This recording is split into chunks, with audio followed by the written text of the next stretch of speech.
Hi, guys. I have been so excited about this weekend. A little down because I'm not here to be with you guys, but I think you're really going to love the piece that I've recorded for you. This one is so much fun to paint. It's very whimsical, it's fun, and there's some really great techniques in it. So I think you're going to have fun with this one. And because I'm not with you, I am doing a Zoom class with the Colorado decorative painters. I've been very excited about seeing them. We did a custom piece just for them. So I'm excited to paint it because I've never taught it before, and it's just going to be a fun afternoon. But I didn't want to leave you guys without something to keep you occupied, something creative to do on a Saturday afternoon in November. So here it is. We're going to paint Up to Snow Good. It's a fun little piece, great little snowman. You can hang it up all year long if you want to through the winter, or you can use it for Christmas decoration, but I guarantee you're going to have fun doing it. So here we go. Up to Snow Good.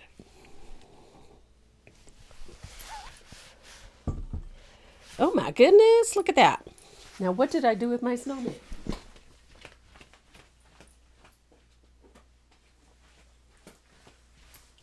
This is it. This is the guy we're going to paint. Isn't he fun? Let me move some stuff out of the way here. He's such a fun little piece to paint.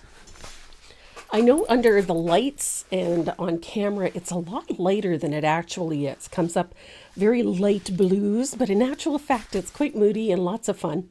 So we're going to be doing a little bit of stenciling in the background. Now, when it comes to that stenciling in the background, it's just some snowflakes. And you can use whatever snowflake stencil you have on hand. It doesn't have to be anything special. And the other stencil we're using is a knit stencil. Now, the knit stencils you can get on my website. It is M277. It's called Knit. You can also get them on Sandy McTeer's website, sandymcteerdesigns.com. And they're also available at CD Wood through Chris Hoy at Cupboard Distributing, and it's cdwood.com. So you can find these stencils in a variety of places, not a hard one to get. So we're just using a little knit pattern stencil and a snowflake stencil for that background. So pretty straightforward. Now I've chosen some really great colors for this, something that's a little out of the ordinary. And one of them is this one. It's called Sand Gray. It's like a really light cobblestone. It's a very nice, warm, soft gray tone. And then for our background colors, I always have to choose something that's a little left to center for a background, but we're going to use Bahama Blue, and we're going to use Prussian Blue and Asphaltum. Of course, it's going to be Asphaltum. And we're going to use Warm White. So we have Warm White. So not a huge variety of colors. I've stuck to some really nice greenish toned blues and then some really cool blues as well. So the Prussian Blue, the Bahama Blue, the Warm White, and the Asphaltum. These are the colors for our background. The other thing we're going to do is use a small quantity of the Jo Sonja Fast Dry Glaze. That's what I keep in my little magic jar here. If you're not familiar with it, this is what it looks like. Jo Sonja's Fast Dry Glaze Medium. I love this stuff. I use it for my base coats, so you get nice smooth base coats with no brush marks. I use it for floating. I use it for line work. I use it for everything. This is my go-to product for all sorts of things. So we're going to be using a little bit of Fast Dry Medium. The other thing I'm going to use is this. Some good old-fashioned shop towels. I love this stuff. You can't go wrong if you're using shop towels. I found that paper towel just balls up and leaves little bits everywhere. This stuff holds up a little bit better.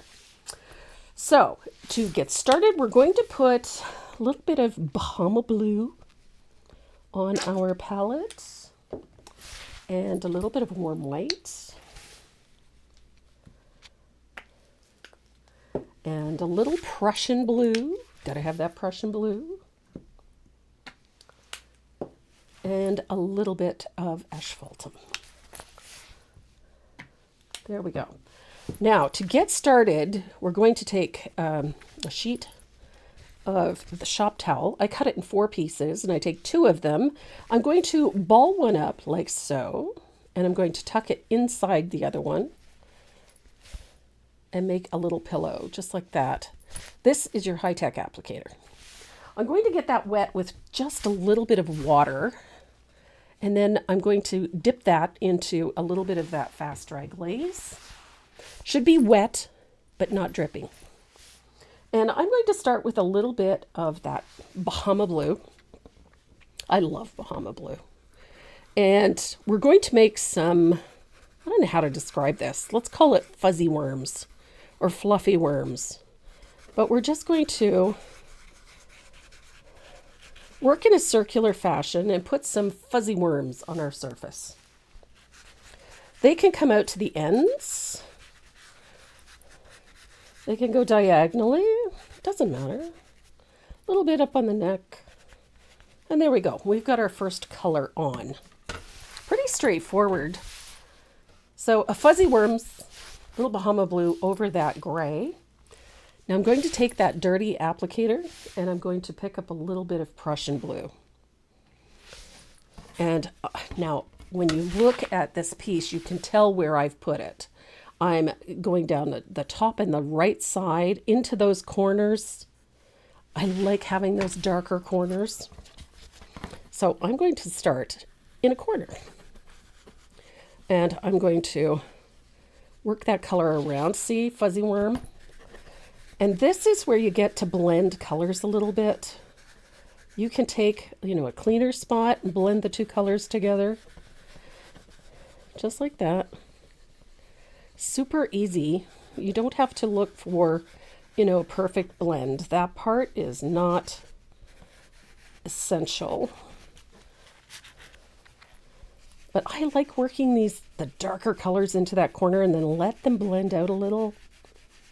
Like so. See, look at that. We've got color blending. And a little bit of blue down here. And then I'm going to work it in. This is not a neat and tidy technique. Not supposed to be. But look at that. So we've got fuzzy worms, very patchy. You're going to take that high-tech applicator and you're going to turn it inside out. So we're going to grab that center piece and unfold it like so. We're going to take the outside piece and form that into a little ball, and we're going to wrap it up inside the other piece. And you're going to get that wet in a little bit of glaze and a little bit of water. And you're going to take some of that warm white, just a little bit. You don't need a lot. And you're just very softly going to work into both of those colors, like that. A little bit of white. Now there is absolutely nothing to say that you have to stop at just one application. So pick up a little bit of Bahama Blue and blend some of those colors together. Just let them run together. A little bit of Bahama Blue. I love this color.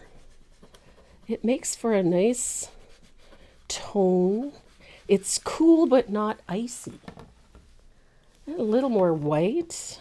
Where am I going to put this one? I think I want a little bit right here. I like keeping a little bit that's really bright in one spot, like right along the edges, in a couple of places. Doesn't have to be everywhere. And then just take that damp cloth and blend it out a little. Just like that. A little bit of white. Blend it out. And you can't really do this wrong. Even if you do end up with really solid patches, by the time we get all this layering done, it's not really going to matter that much.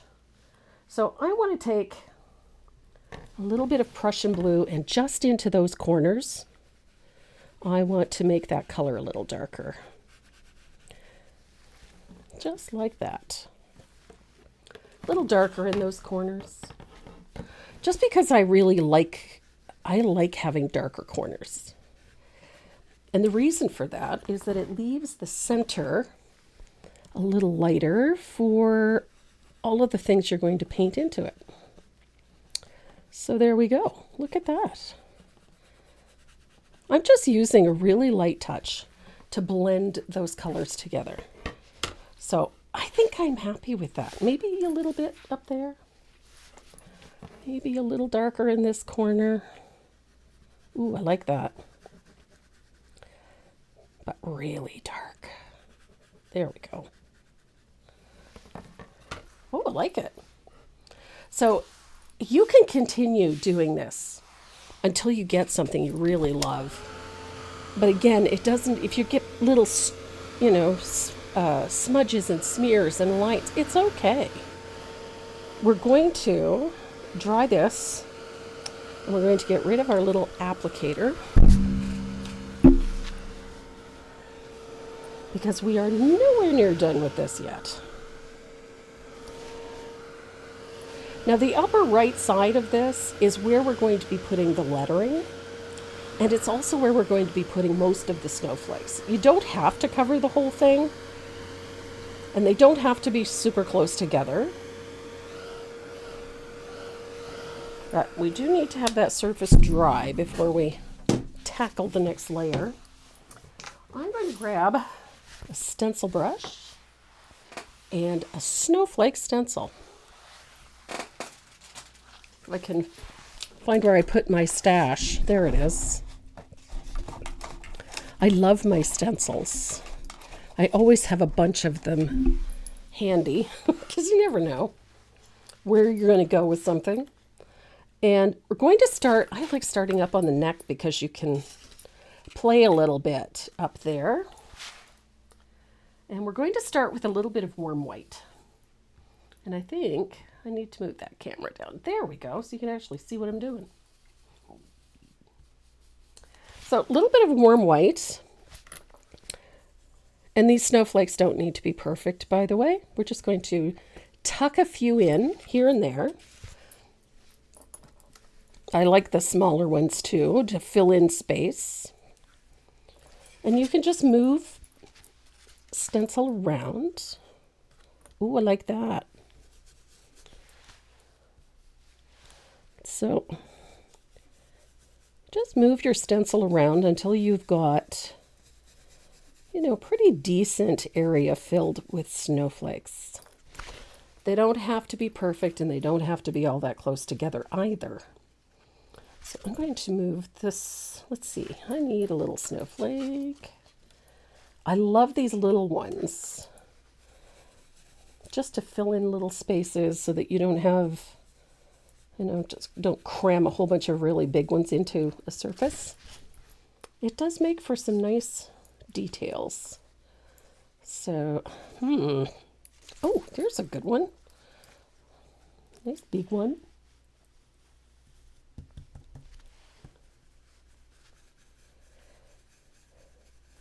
I love anything to do with winter and Christmas. I absolutely love the holidays.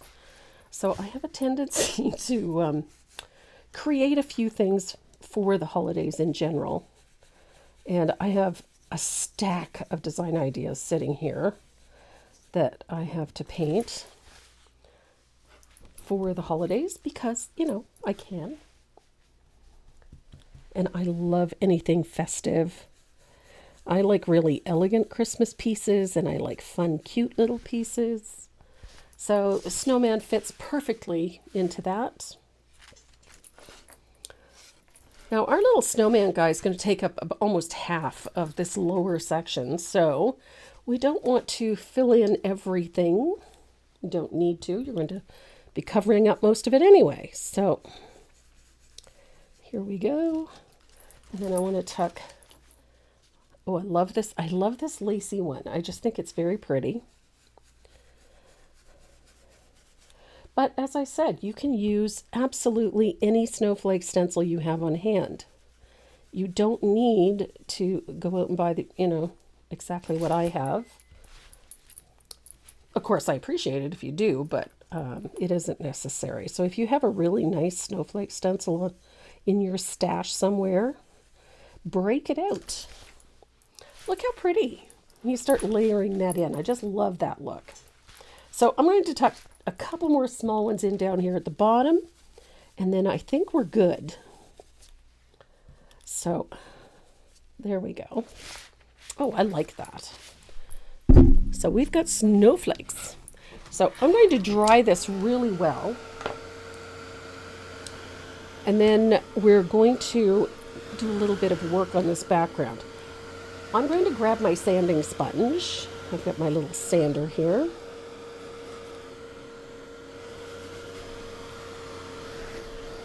There we go. Love it.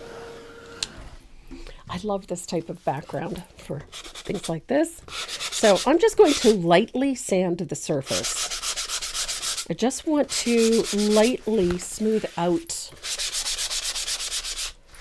the snowflakes.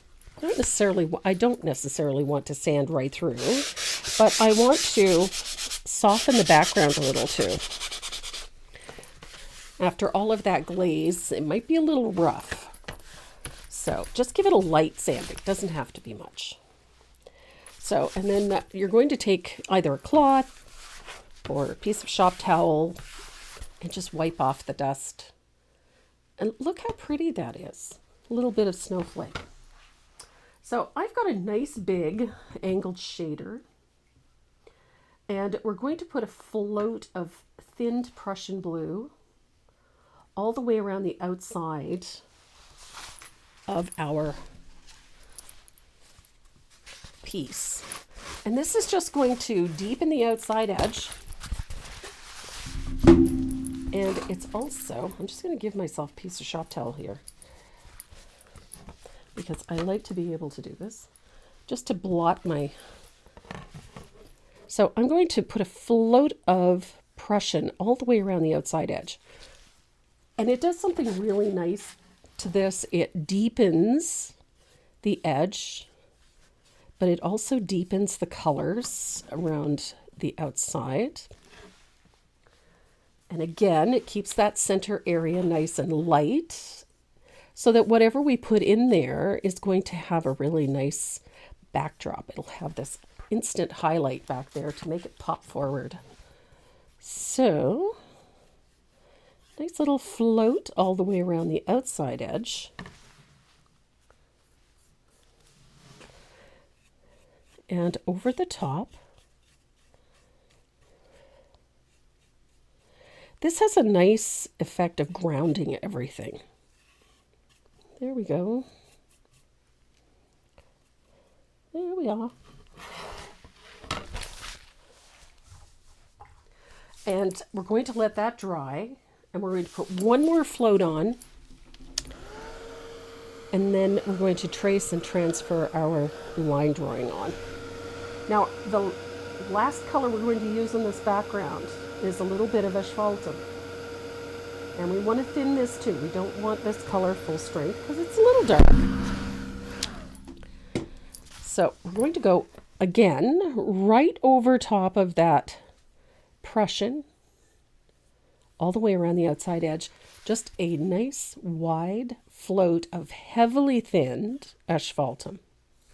We don't want a dark brown line all the way around, but we do want to tone this just a little bit. And that's where this nice wide float of that heavily thinned asphaltum comes in. It sort of softens things and tones things and deepens things all at the same time. And I like it nice and thin. It doesn't have to be a heavy, dark float. Look at that. And it just softens these colors nicely. So look at that. I love this blended background. It's very soft, it's elegant, and it gives you really nice layers, especially when you're working stencil designs over top of it. So let's dry this. And then we're going to trace our little snowman on, as well as the lettering. Now, I have become enamored with Posca pens. I think they simplify a lot of things, and the quality of paint is certainly there. So I'm not unhappy with the quality of the paint, and I love the simplicity of it. And for this particular font, they work really well. So we're going to be using, I'm going to use a Posca pen. But you can also use a rigger and white paint. I put the instructions in for both so that you can paint in the lettering if you so choose. But don't be afraid to grab a white paint pen to do this because it works really well. So I'm going to start my transfer with the lettering. I like using my red gel pen because this way I know where I've been. I can see it because there's a nice little red outline, and it works really well.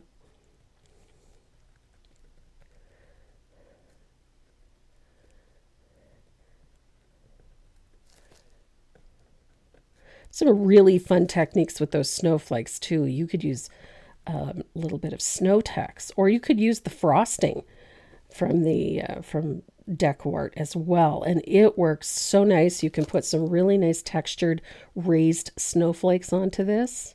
So there's a couple of ways that you could embellish this. You don't necessarily have to glue on snowflakes. You could actually just stencil them on and make them dimensional just by using a texture medium like snow text or something like it. And then you can just sprinkle a little glitter into the wet snowflakes. So there's all kinds of ways to do it. I like the little dimensional snowflakes. I also like the stenciled ones. They both look really nice.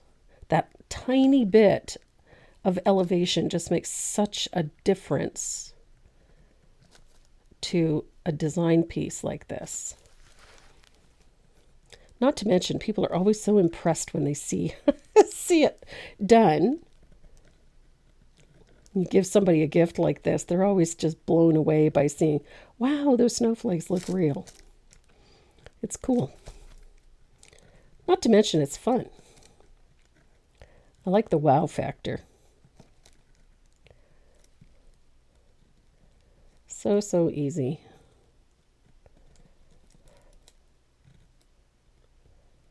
Easy peasy. There's the W. I love this font. It's a very simplistic one. It's very cute. It's called Autumn Market. I just love this one. It's just a simple country style font. It looks great. Even if you don't have a steady hand, the lettering still looks great. It's just one of those fonts. It looks better when it's not absolutely perfect, and it looks fine if it is. None of the letters are exactly the same size or shape. They're all kind of wonky a little bit. I just love it. And it makes for a fun looking piece. So we got the lettering on. The snowman, you don't have to worry too much about the minutia, like all the little details. I'm going to show you how to sort of freestyle those in. We're going to paint a nose. I love the nose. So I'm not putting any of the details in the face. You can if you want to, but you don't have to. I just find it's a little bit easier not to. So there we are. Do that little detail back there. And the hat. Don't forget that little pom-pom at the back of the head. Now, I'm going to trace in my holly and berries. But I did want to say something about that. If you don't want it to be Christmassy, you don't have to.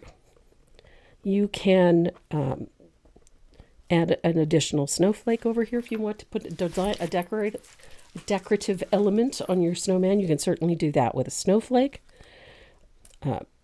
There's so many different ways that you could embellish this little guy, but you really don't have to worry if you don't like the holly, you can put something else there. You could do whatever your heart desires. So I'm going to quickly check to make sure I've got everything the way I want it. Looks pretty good. Look at that. Awesome sauce. So I've got a white Posca pen, and I'm going to grab my 3/8 angle, if I can find it. There it is. I want a nice small angle shader. And we're going to put a nice little shadow in behind our lettering to make it stand up a little bit. And I'm going to use a little bit of Joe Sonia to do my floating. And I'm going to pick up a little bit of Prussian blue. I'm going to blend it out well. You don't want it full strength because it's very dark. And we're going to put a float to the inside edge of the lettering on the right hand side, just like that. Inside the P. I don't have enough liquid. There we go.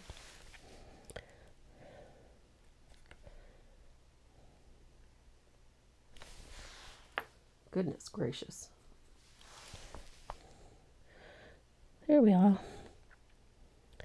This float, to me, putting this little float on your lettering gives the lettering a little bit of height, but it also grounds it a little bit.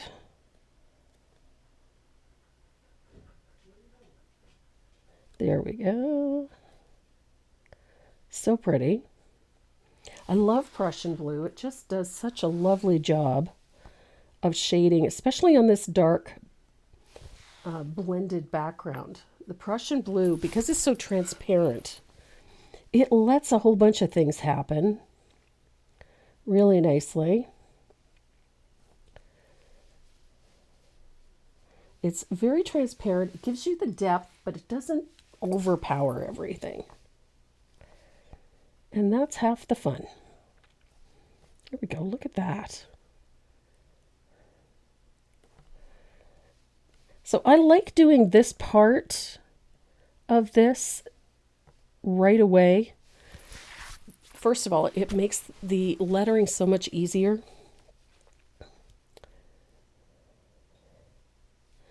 But at the same time, it gives you a little bit of a fudge factor. If you were to do the lettering first and you make a boo-boo, which, let's face it, I could do that with my hands and my eyes closed. But if you make a mistake with this float, it's going to go over top of the white, then it's going to get harder and harder to clean up. And I've just found that if I do this first, I have far fewer issues with the lettering. I don't have to worry about cleaning anything up. So I've got my shading in. I'm going to dry this really well. I'm going to show you. We're going to use the Posca pen to do the lettering because it's super easy. Now the one that I'm using is, this one is 1.3 millimeter. So it's a bullet point. And I'm using white. I kind of like the white on this one. So I'm going to start. It's like using a giant Sharpie to do this. And it's so easy. Look how easy it is to get right up next to that shadow. Easy peasy. Up. And again, it has that nice handwritten or hand-printed look, but yet it's very cohesive. And it's so easy to do when you've got one of these pens. So here's my G. Work right up to that line. It's great.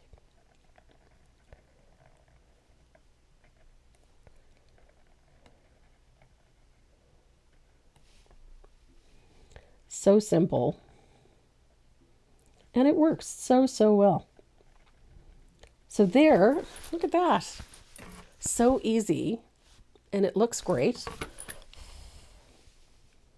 And we've got little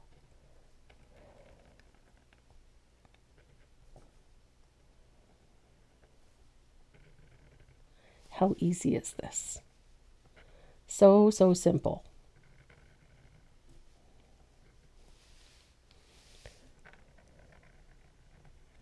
I really do love these Posca pens. I love that the paint is such a good quality. I love that they are readily available. You can get them at Michael's in a variety of sizes. They don't just have the one size and call it good. So you can get a variety of sizes. The quality is there and they're reasonably priced. And you can even get some that are completely refillable. So these are fantastic pens to use in this way.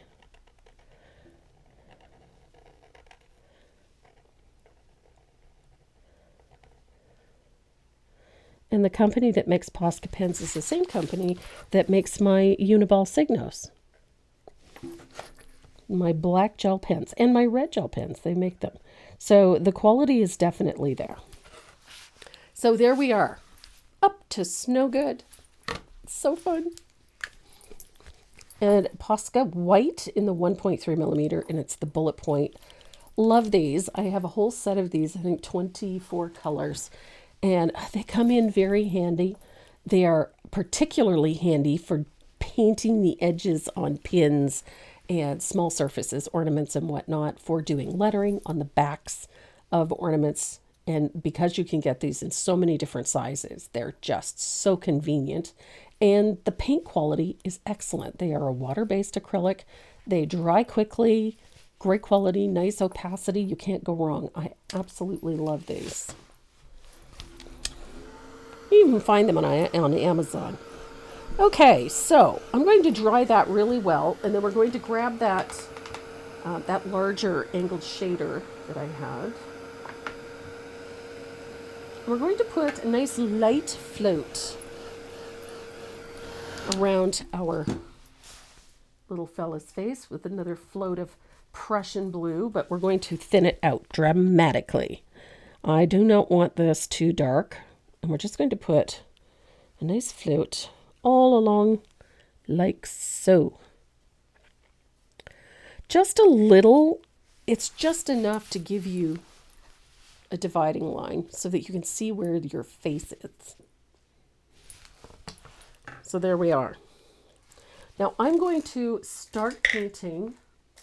I'm going to use a nice big round brush for this. And we're going to base coat the face. And the face is done with warm white. And I'm going to show you a little trick. I did draw the nose on.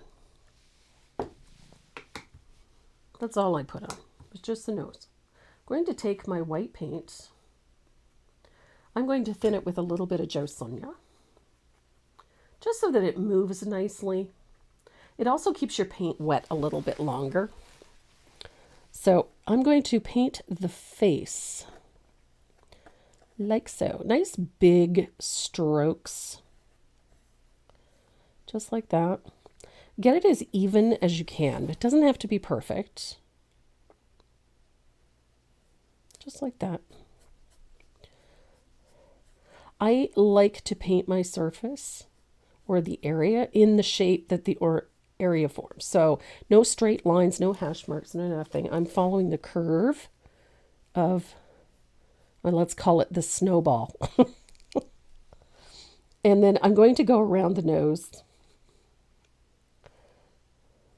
Like I said, you can use a wooden nose if you want to, or you can just paint it directly on. The choice is yours. It honestly doesn't really change the design any, so it's just a convenience, but you still have to paint it.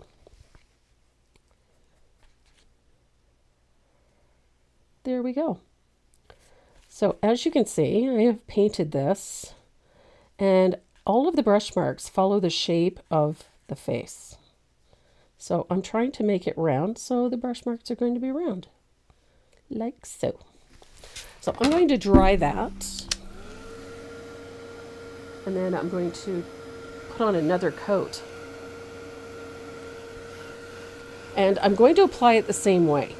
Now, I like to leave a little texture behind. I don't want this perfectly smooth. If it's perfectly smooth, the shading and the highlighting aren't going to take quite the same way. So make sure this is good and dry. And then the second coat, I'm going to do the same thing. Again, with that nice big round brush, I'm going to fill this in, following the shape of the head of that snowball, just like that. I'm going to let it retain brush marks. It's not going to be a neat and tidy base coat by any stretch. Just like that. And then I'm going to paint over that nose area. Now, the neat part is that you're still going to be able to see it, but this second coat just gives us exactly what we need for the head. So I can still see right through the snow where the nose is going to be. Now we're going to dry that, and then we're going to base coat the hat and the scarf. And the hat and the scarf are base coated with this. This is Whispering Turquoise. I basically just used all the pretty blues because it's fun. So Whispering Turquoise is the color that we are using for the hat and the scarf. It's the lighter value. And it's such a delicate blue. Again, I'm going to put a little Joe Sonia's in that. If you don't have Whispering Turquoise, Shoreline will work just fine. Now this blue is a little on the transparent side, so it is going to take a couple of coats to get it there. Maybe two. I generally don't put more than one or two base coats on unless it's a very transparent color. In this particular case, I might find it a little easier. I am going to skip over and paint around the holly. Just leave it available for base coating, just to make life a little simpler. As I said, the hat does not have to be neat and tidy, doesn't have to be perfect. But again, I try to follow the shape of the hat when I am putting this color on.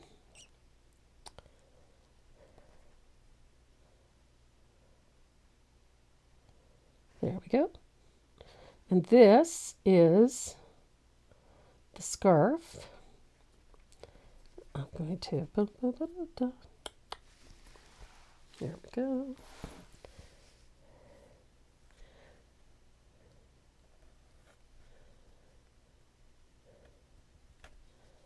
Now the only place that this really needs to be neat and tidy is right up against the face. We want to keep that line fairly smooth. And if you keep a little bit of that Joe Sonia's in your brush as your base coating, that paint will brush out very nicely. And it'll also leave the brush very nicely, so that you get a controlled look. Now I'm leaving a little space right here to separate the scarf, or this part of the scarf from that part of the scarf, just to make my life a little simpler for the next stage. There we go. So I'm going to dry that. This little guy is just too stinking cute. I love snowmen. I decorate a lot with them at Christmas time. I like seeing snowmen at Christmas.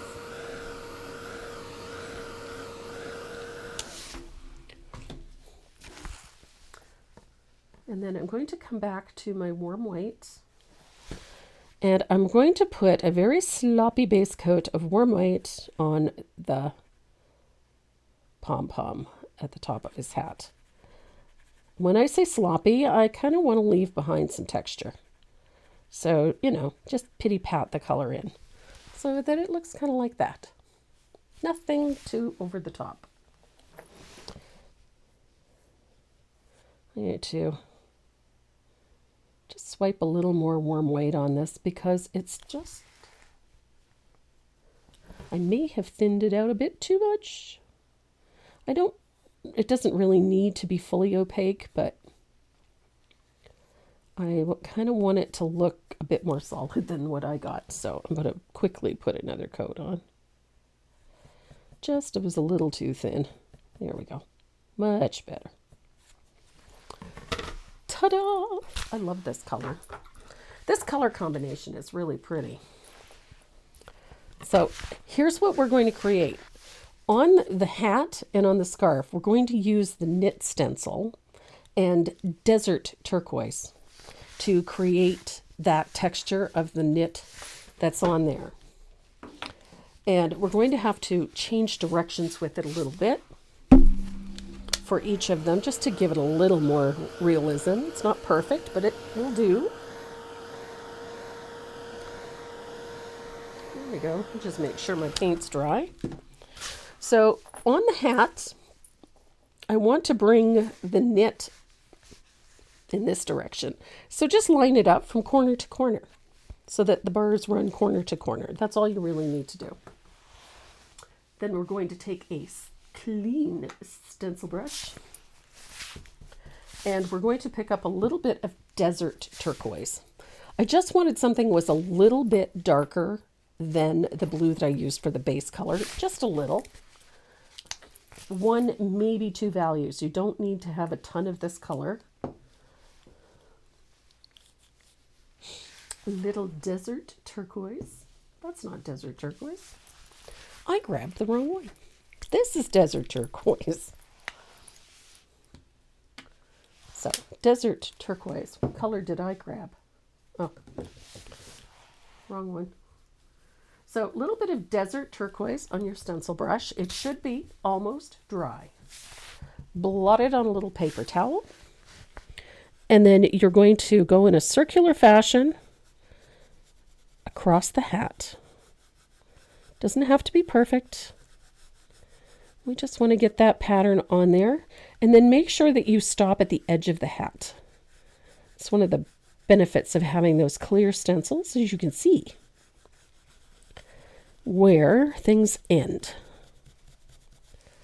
There we go. A little bit more up here. There we go. Oh, neat. So we've got knit pattern there. And now for this scarf, we're going to go straight up and down. Just like that. And I'm going to use that desert turquoise as well.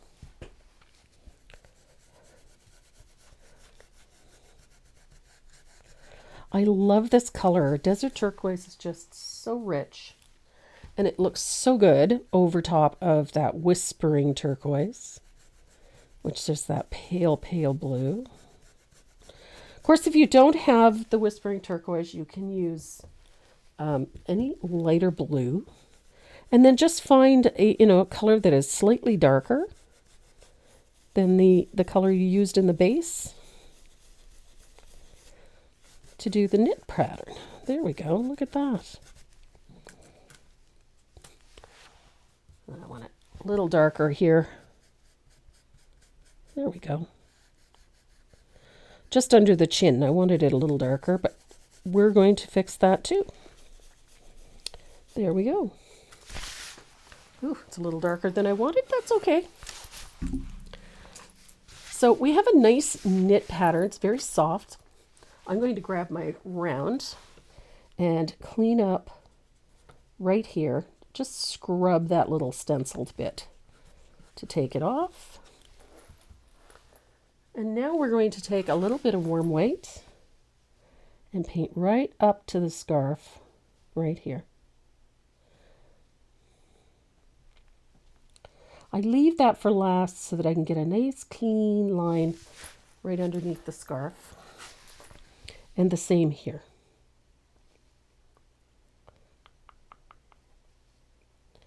I like that little clean line underneath the scarf.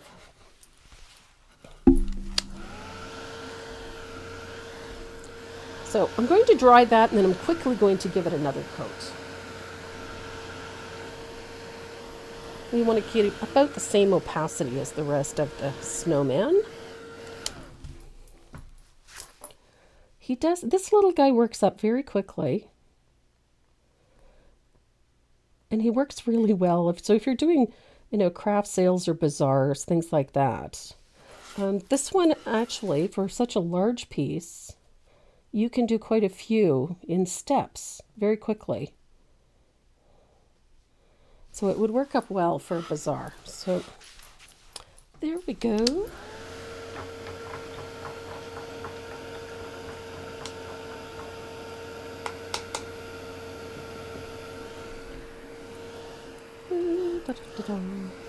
Make sure everything is nice and dry. So cute. I love things like this at the holidays. Looks very cute in a little tripod stand. And it's such a cute one for kids. So if you've got grandchildren, they love little snowmen. They're just super fun and easy to do. So we're going to fill in the leaves and the holly berries. And like I said, if you don't want this for Christmas, if you'd like it more as a winter decoration, think about using that larger snowflake as the decoration on the hat. You could tuck it here, right there, or you could scatter a few little small ones around it, or you could use something else. I mean, there's so many things that you could use to embellish this little guy. You could use something with a blue tone, little white berries, something a little bit different than just holly leaves. I love holly leaves. It's just a thing for me. So I love the idea of decorating this just for winter. So adding the snowflakes over here, I think would be really cute. And then you can still embellish with snowflakes, one or two in and around, and then, nice little piece on the hat. I think it would be really great. You could decorate them with dark blue snowflakes or silver snowflakes, or you could use a variety of different winter colors to really embellish his hat. Now we're going to use a little bit of antique green or lush green. The choice is yours. They both will work just fine. I'm just a fan of lush green and antique green. They're my favorite two greens. I like the earthy feel of them. So, and there's only the three holly leaves on this. So you don't have to, kill yourself to get these done. So there we are. I've got one leaf done. I'm a big fan of holly leaves. I love them for holiday things. I think that's why I paint them so much, because they're just, to me, they're so pretty. There's something elegant about holly leaves. So there we go. I'm going to smooth that out a bit. Got a little too much paint on that leaf. And then we've got one here.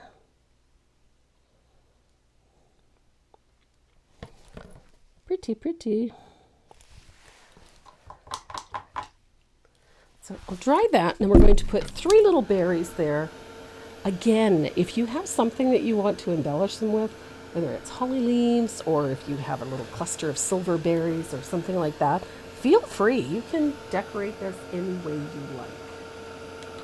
Now, I'm going to grab a smaller round. Actually, I think I'm going to grab a rigger. There we go. Oh,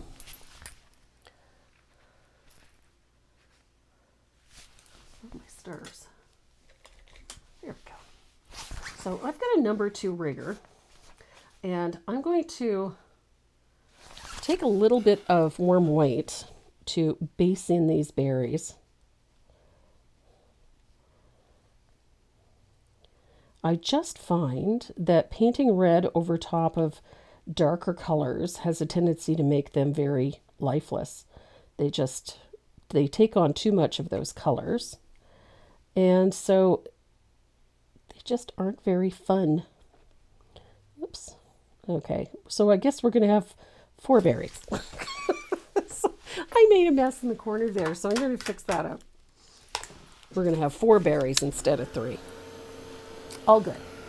Now the color that I chose, I know I try not to add too many colors to a project, especially if they're not going to, if they're only going to be used in one area. So I chose Country Red because, one, it's my go-to red. I love Country Red for all sorts of things. It makes very pretty berries, like so. And having that coat of white underneath keeps them nice and bright. So Country Red for those holly berries. And I also use the Country Red for the rosy cheeks on our little snowman, because I always feel you need to have colors repeat somewhere. And because we only have this little bit of red, I didn't want to just have it in the one location. So there we go. I've got red on my berries.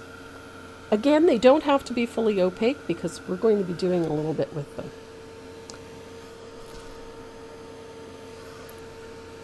And I have this fabulous color called Canyon Orange. If I can find it. There it is. Canyon Orange. I love Canyon Orange. And again, this is one of those things I really didn't want to have a color that I only used in one place, but unfortunately, this is the one. So a little bit of Canyon Orange for our nose.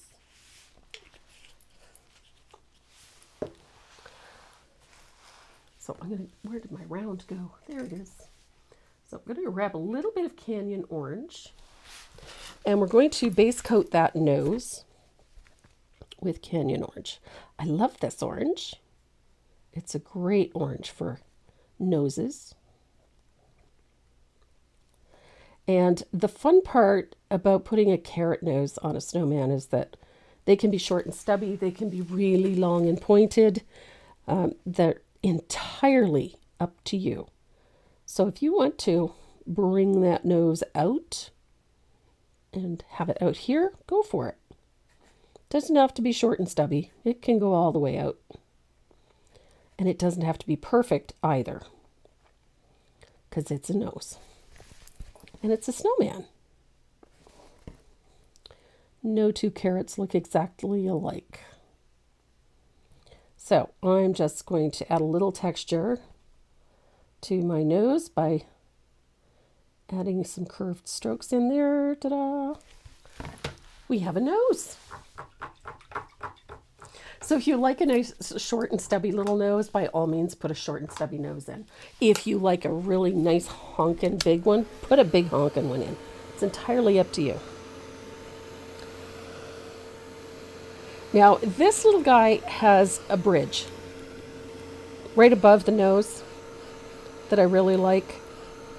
And it's kind of what gives his face a little bit of dimension. So I'm going to grab a pencil.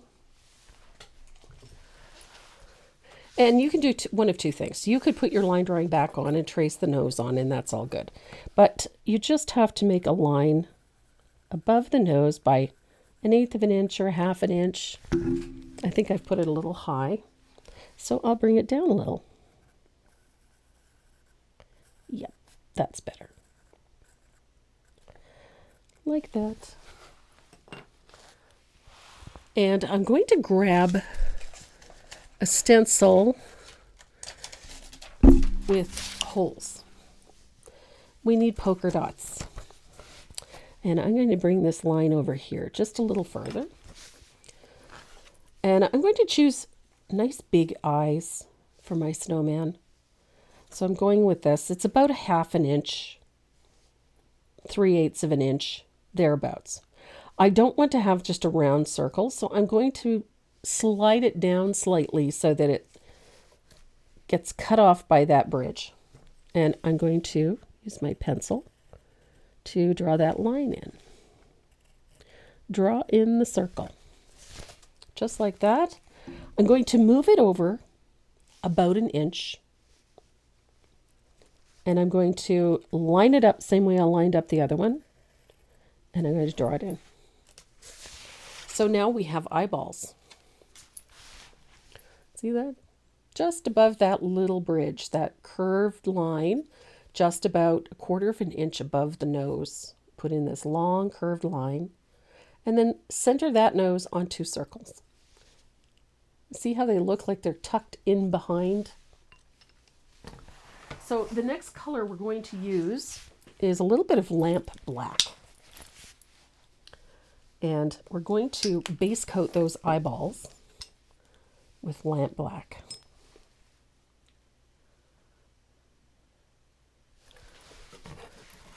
Now, if you really have a hard time painting nice, perfect circles and nice clean edges, grab a stencil, tape off the bridge of the nose, that little space.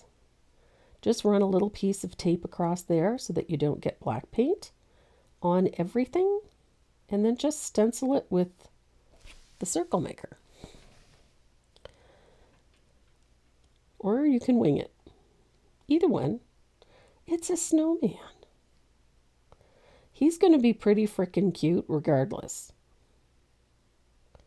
So there, we've got eyeballs. Look at that. So while you have that little bit of black paint out, we're going to do this. We're going to put the little bits of coal to form his mouth, and we're going to do that freehand. So I like to come almost straight down from the eye and start right about here. And we're just going to dab a little and put about 1/4 of an inch between them. They don't have to be perfect. And I want 4 or 5. So this one should be bigger, this one a little smaller, this one a little smaller, until you get to that tiny little one. Just like that. Simple. Doesn't have to be perfect.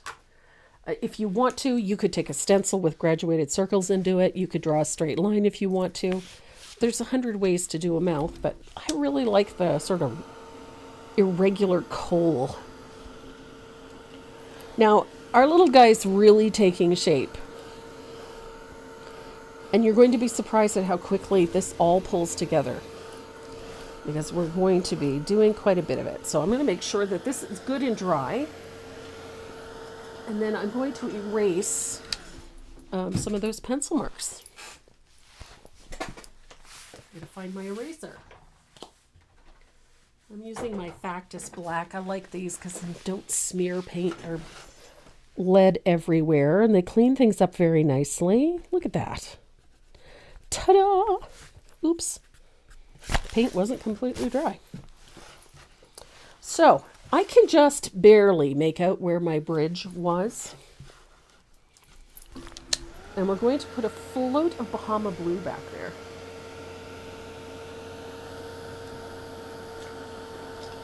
And I'm going to grab my angled shader.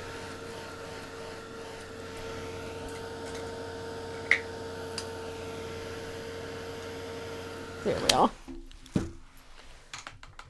Now, Bahama Blue is a color I use an awful lot. It is, I don't know what it is about Bahama Blue, but it is like the best color for shading whites. So I'm going to use some thinned Bahama Blue, and I'm going to put a nice little float between those eyeballs and then just past them, and I'm going to let it just sort of fade out right there. And then I'm going to do the same thing on the other side.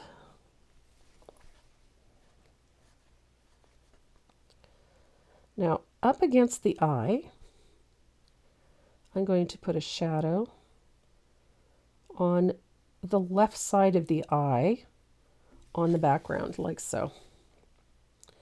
And that float's going to start at the top of the eye, almost to the top, and then come down like that.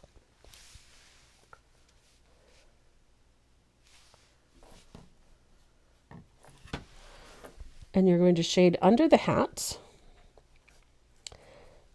and into that corner like so, and under the mouth, under the chin. This is a very loose float. Not perfect. It's not even really neat and tidy, but it's there. Up underneath the brim of the hat, don't forget, into that corner, down and under the chin. And I'm coming under the chin to about the halfway mark, so just below that carrot.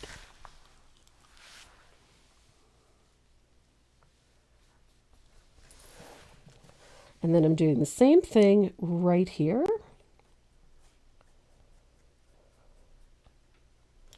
Like that. And again over here, those little white areas under the scarf. They don't have to be perfect, but we do need to have them there. So you can see, look at that shadow. Now, as soon as it's dry, you're going to repeat that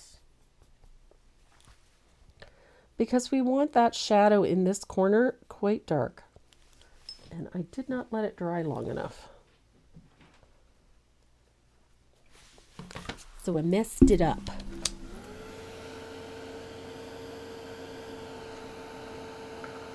I'm going to switch to a 1/2 inch angle because I am not having much luck with the 3/8 for this corner.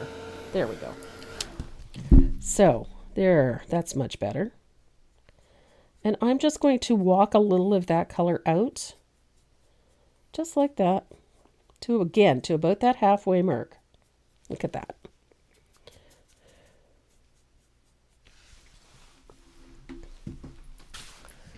See? Now, while you have your angle out, you're going to take a little of that desert turquoise. I'm going to get a little more glaze in there. A little of that desert turquoise, you're going to thin it a little bit because you don't want it full strength. So I'm going to just dab a little bit of that thinned desert turquoise onto the pom-pom.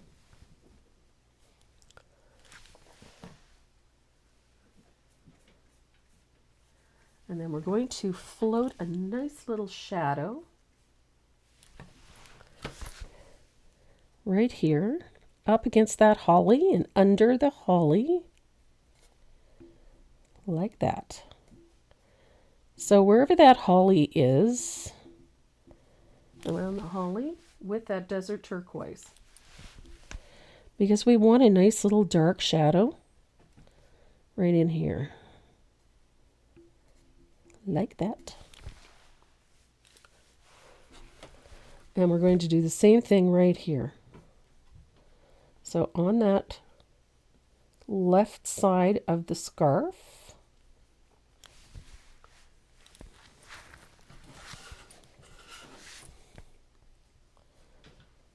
and right in here.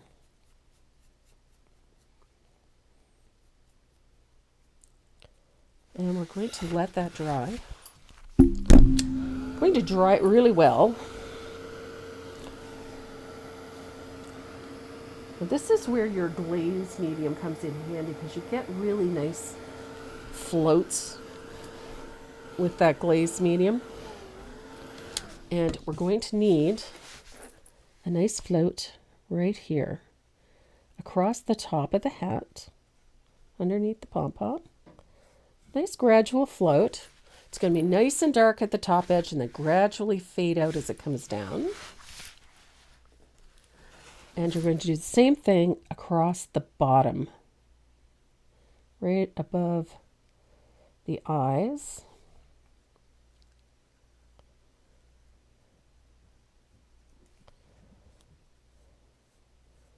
And just like that.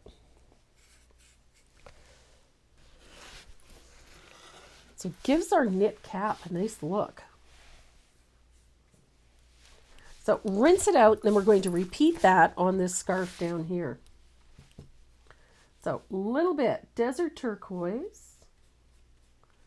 So I'm going to make sure there's some of that Jo Sonja's in your brush. Beauty. And I'm going to put a nice float across the bottom of the scarf.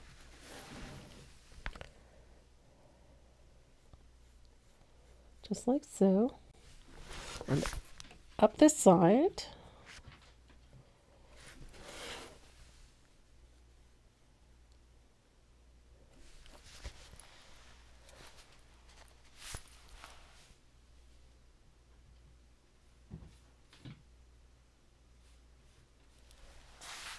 And then we're going to put a nice float underneath the chin.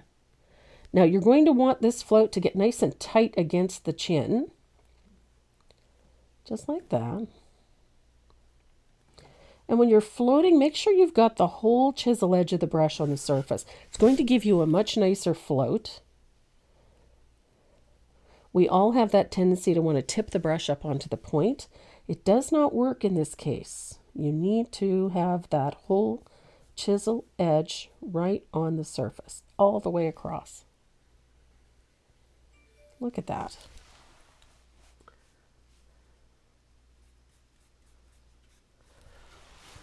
And I'm going to deepen that shadow on the scarf.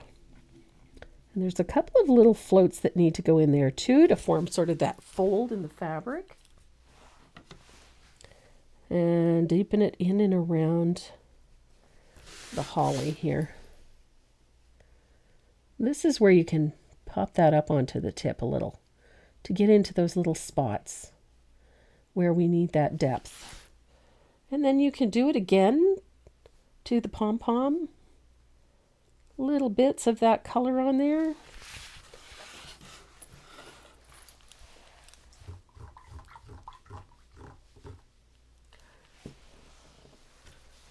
This is so fun.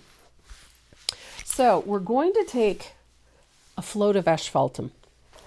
And this always throws people when I do it. Little bit of asphaltum. Blend it really well on the palette. You don't want this color full strength. You can thin it out as much as you like. And we're going to put a float of that right over top, under the chin, right over top like that, and across and under the hat.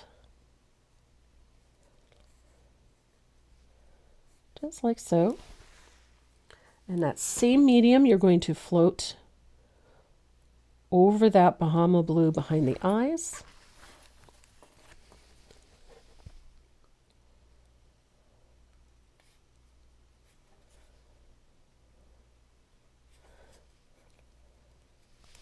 And I'm going to grab my mop brush and I'm going to soften that a little bit because I can.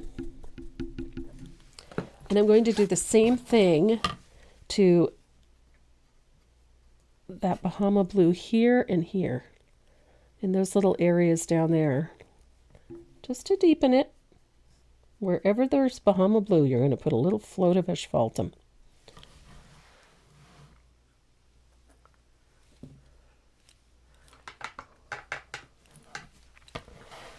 There we go.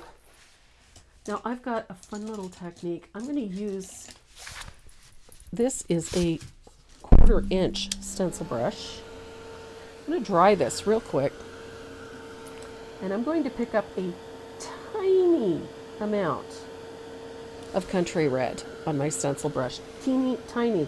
I'm going to blend it really well on my palette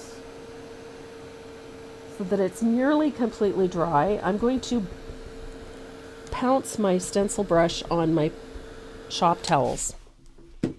And we're going to put a nice rosy cheek right here. And it's a dry brush. Just like that. And we're going to do a little dry brush over here. Just like that. I love a rosy cheek on a snowman.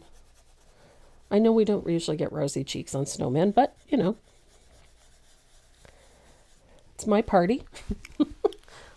I'm the boss of me. I can do what I like.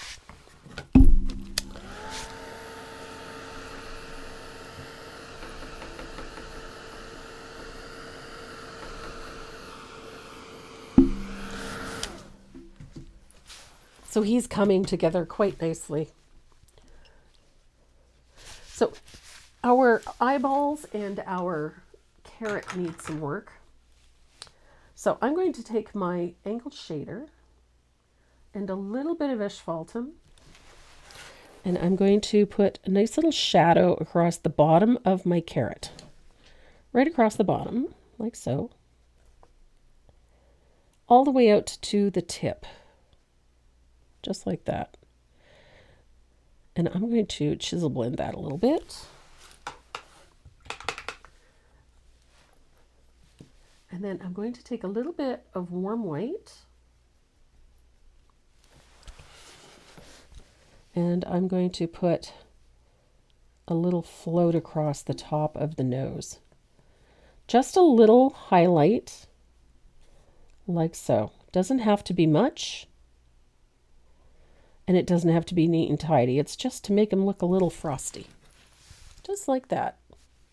Easy peasy. And then that same warm white, we're going to put a nice little highlight on the right side, just in from the edge a little bit, on the right side of the eye. Nice little float. Just come in from the edge just a touch. Just like that.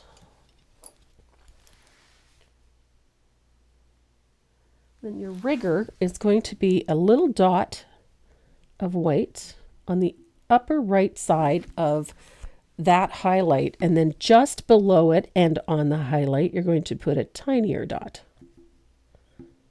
Just like that. Doesn't he look cute?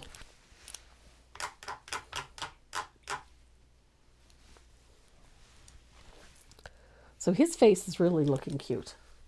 So I'm going to go into his cheek, right in the middle of his cheek. I'm going to put a white dot like that. Nice little highlight. And remember these, we're going to do the same thing with a little bit of warm white on these pieces of coal. Just simple little dot. Nothing neat and tidy. And if you find it's too much, just dab it with your finger. You can take some of that paint off. He's looking so cute.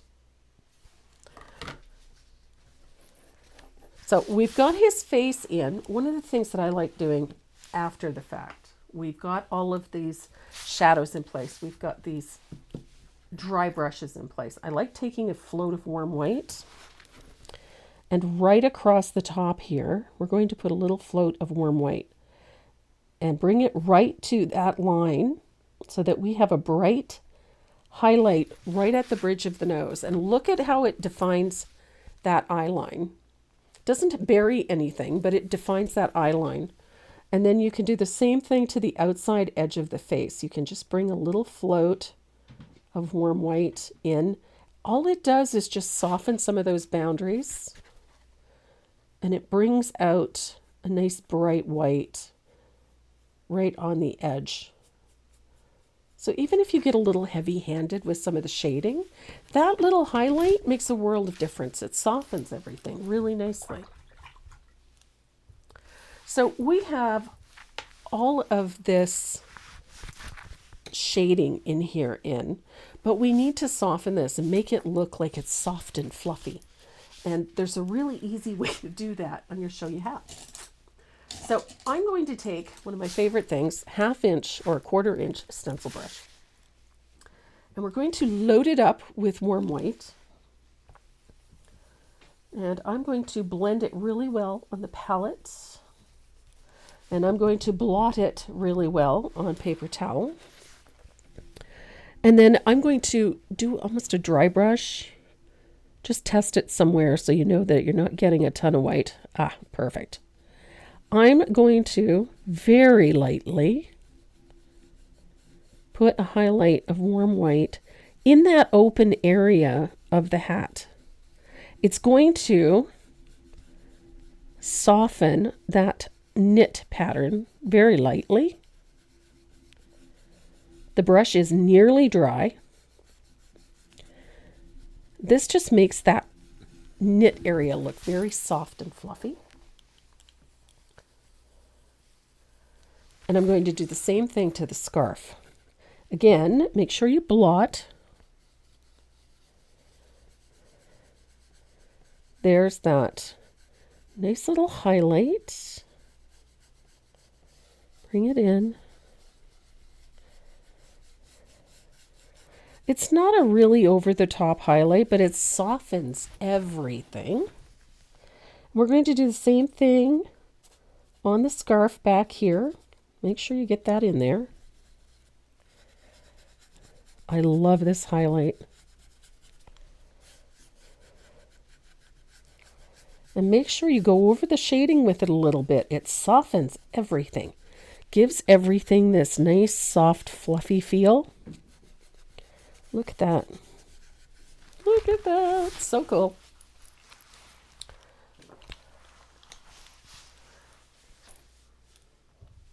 Now I'm going to take a little more asphaltum. And in a few places where you want a deeper shadow, I'm going to come in with a little bit more asphaltum. Just to deepen some shadows and clean them up a little bit. I want these shadows to be defined. So there we go. A little deeper there. And I'm going to bring a little asphaltum over top of that shadow under the chin. Just a little. And directly under the chin. It's just going to make that white a little whiter. And around the holly. Just a little bit across the front. I like it. And then we're going to make our hat and our scarf look really fluffy here in a sec. I'm going to grab my favorite liner. I'm going to use a 50-aught or a 10-aught extra long detail liner, if I can find it. Maybe not. Is that my liner? There it is.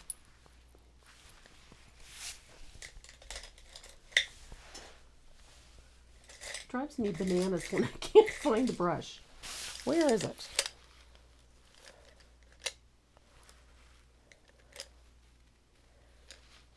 I killed my really long one the other day. And then my cat, there's my 15-aught. Then my cat decided that she wanted to play with the other one. So I've been finding things making their way upstairs. So kind of lost a little shadow here on my scarf, and I'm going to put it back. There's a little shadow that runs right here.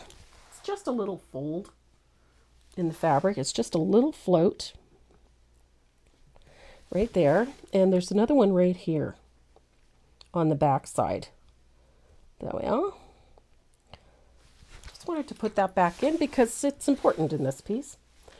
And I'm going to heavily thin some of that warm white and load up this is a very fine extra long detail liner. I love these. And we're going to use that warm white right at the edge of the scarf and just put in some nice fluffy little lines. These are just little curved lines, very hair-like, along the edge and overlapping slightly with those other shadows. They're just sort of little fluffy lines, fine hairs like on a mohair sweater. I think that's the best way to describe it. It's just those little lines like on a mohair sweater. You know, those little fluffy hairs there. And we're going to put those right here.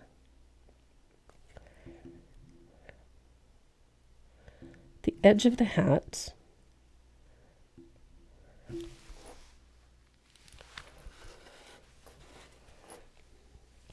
And at the edge here, I just love these little details.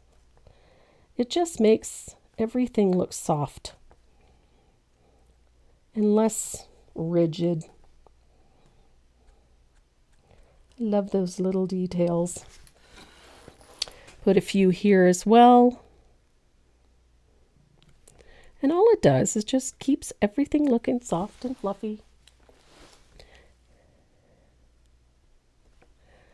And more is less.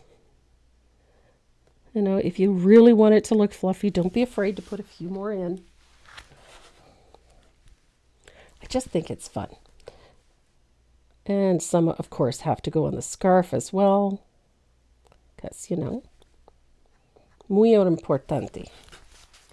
And then that liner, we're going to come up to the pom-pom here. I'm going to use the liner to lay in lots of layers of those little strokes, and they're going to come past the edge of the hat and out onto the background.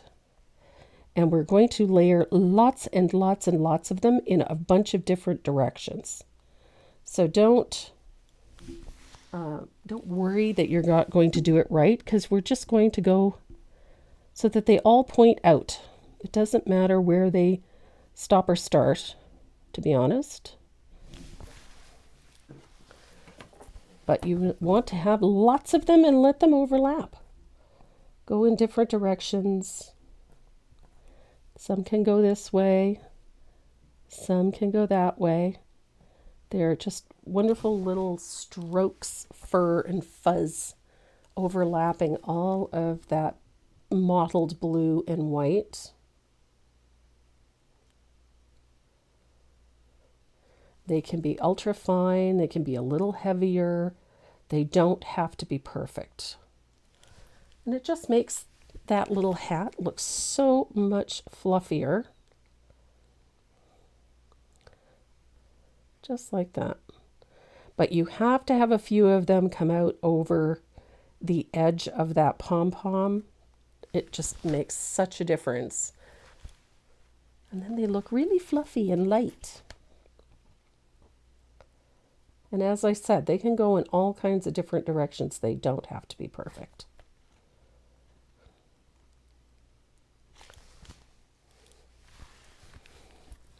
And make sure, as you're doing this, that some of them come down onto the knitted part of the hat. Just like that.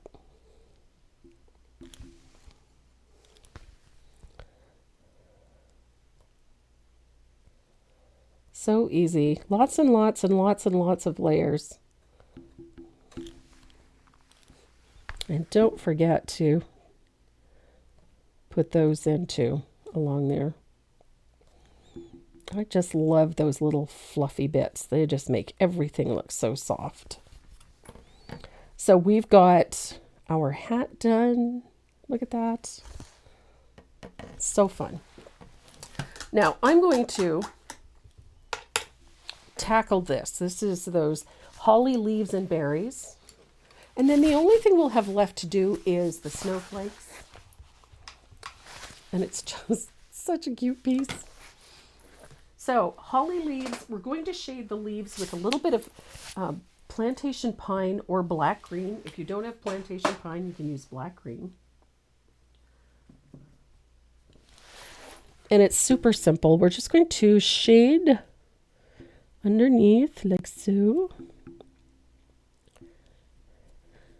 Nice little shadow at the base of the leaf where it joins the berries. We need a nice little shadow there.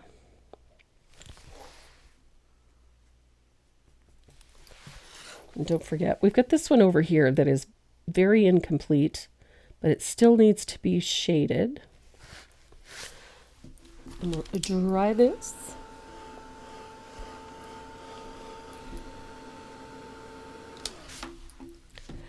And then we're going to put a shadow down the center vein of this leaf with that either plantation pine or black green. Get a nice shadow.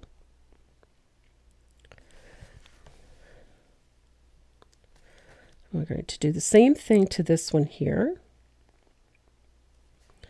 And a little float on that other one just so that it's got something. Now, to shade those berries, we're going to use a little bit of that country blue, or not country blue, plantation. Oh my goodness. A little bit of country red and Prussian blue. Oh my stars. English is a second language today. And we're going to mix those two together to make sort of a deep purple. And I'm going to try and avoid putting my fingers in the eyes. And we're going to shade to the lower left of each of those berries. Just keep in mind that some of them are tucked in behind some of the others. So we get that nice little shadow in there.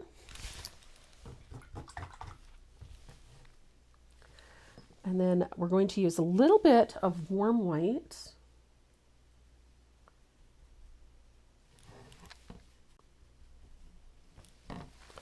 To highlight just a little float of warm white, just a touch. Now it's going to look like a lot, but I blot it with my fingertip. There we go, look at that. So I've got a little highlight. Now if you want to, you can take a little bit of neon red to this, or you can take a little bit of pink if you want to highlight those berries further if you want, but we're going to leave it as is. I'm going to take a little bit of margarita. I love this green for highlighting holly, and we're going to put a float out to the point. Goodness, I made a mess of that. There we are. Nice little float to highlight that leaf. And I'm going to do the same thing on this side. And then down that center vein as well. A little bit out at the points there. And a little on this leaf here as well. Just enough to give it a little balance. I'm going to dry that. I think I'm going to add one more little float to these leaves just to brighten that highlight a little bit. Right there. It just didn't have quite enough oomph. So there's a little trick that I use. If you're ever highlighting something and no matter what you do, you just can't get it bright enough, come back to your shading color and shade opposite the highlight. Whenever your highlight is not popping for you, it's not doing it, deepen the shading. 9 times out of 10, that will solve the problem. So look at that. Ta-da! So I'm going to come in with my little detail liner, pick up a little bit of white, and I'm going to put a little dot to highlight right on the edge of the highlight, like so. And then just below it, to the right, I'm going to put an even tinier dot. Sort of a little double highlight, if you will.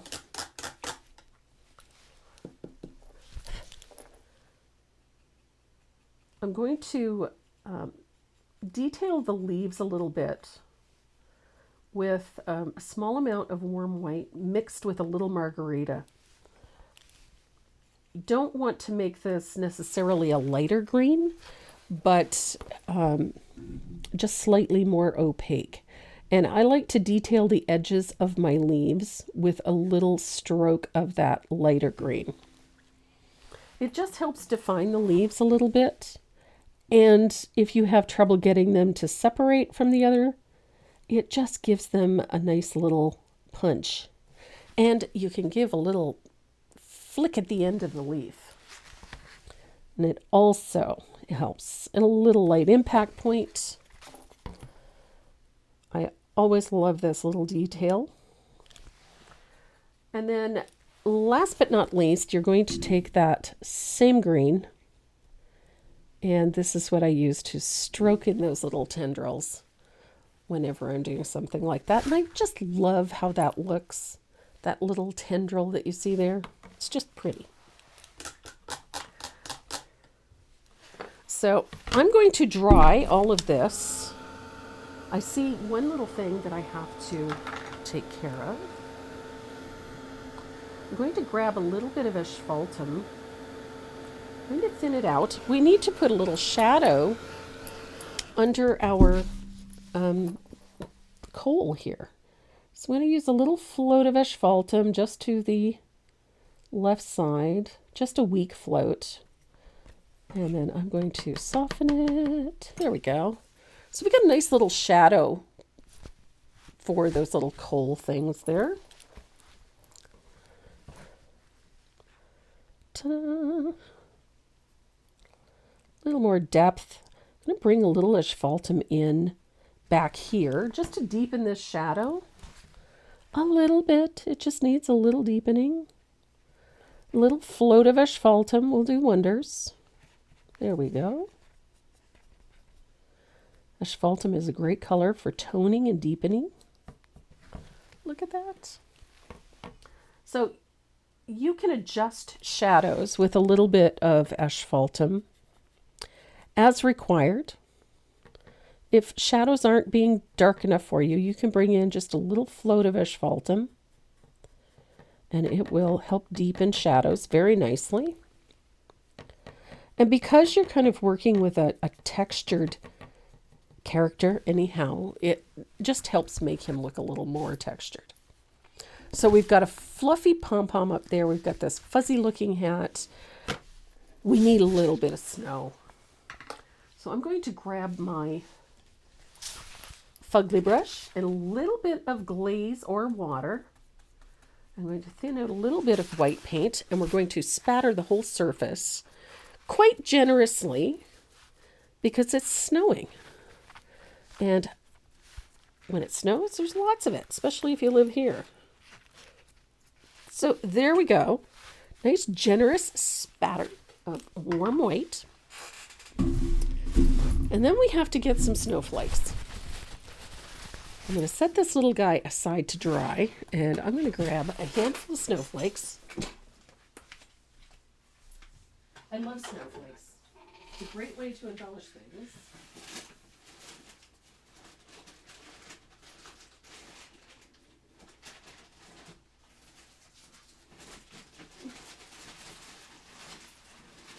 Oh, get in there. There we go. And I have this fun little package of snowflakes that are just ideal for this. There we go. Who doesn't love snowflakes? You don't like snowflakes. You don't have to like snow, but you gotta love snowflakes. They're pretty. So we've got a couple of these and a couple of those. I like these little itty bitty ones. In fact, I've got a, that doesn't want to come out of there. There we go. So I think that's enough. I've got 3-5. That's plenty. I'm going to show you another little trick that I like using. I'm going to use the stencil brush to paint these things. I'm just going to dab paint on.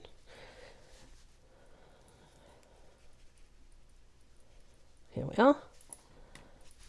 I like this method of just tapping the paint in.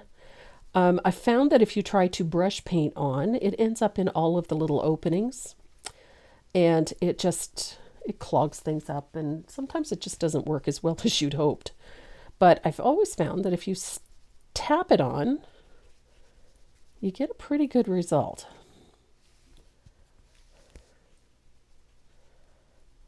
Now, you can go to all the trouble of painting the sides and the edges, but honestly, if you leave them unpainted, it actually makes them look a little more dimensional.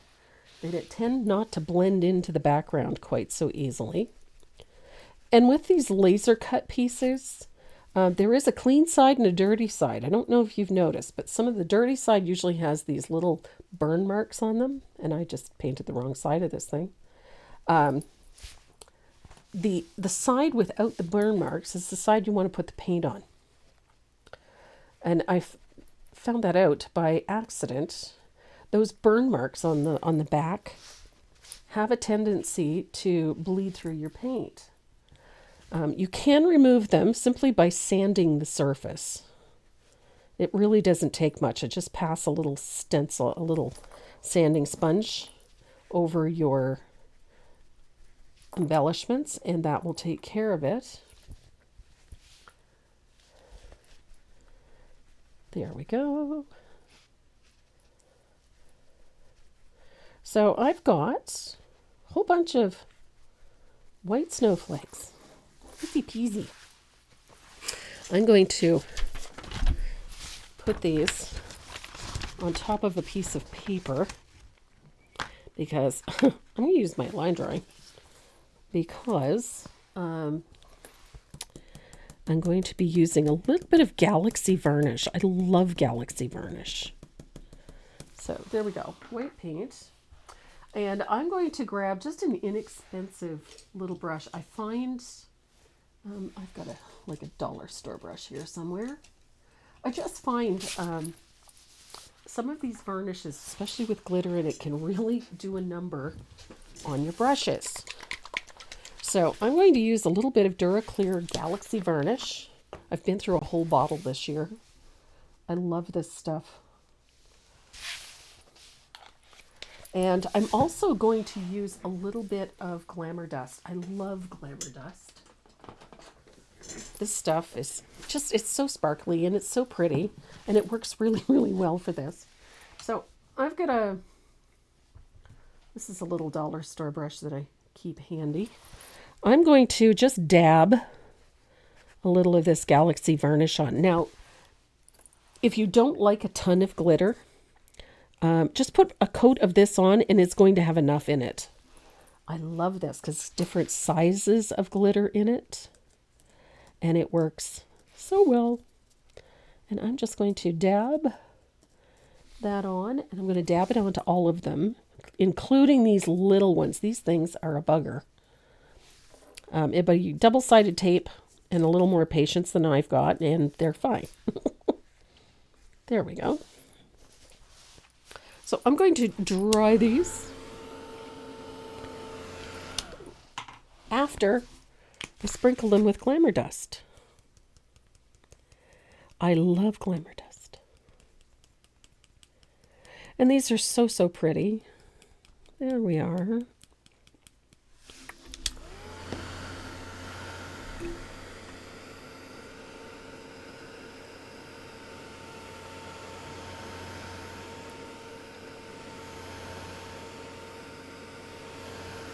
I like that little bit of varnish, it tends to round these out a little bit so they don't look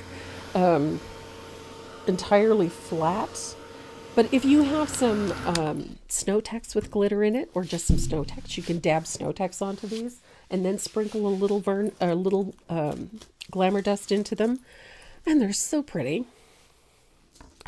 So we have some snowflakes. I have my favorite craft glue.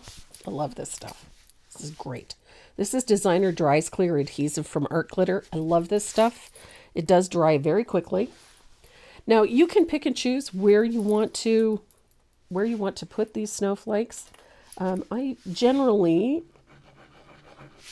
like to have one that goes off the page a little bit. It doesn't have to be, hanging over the side, but I do like it to go off the surface just a little. And then I want one down here.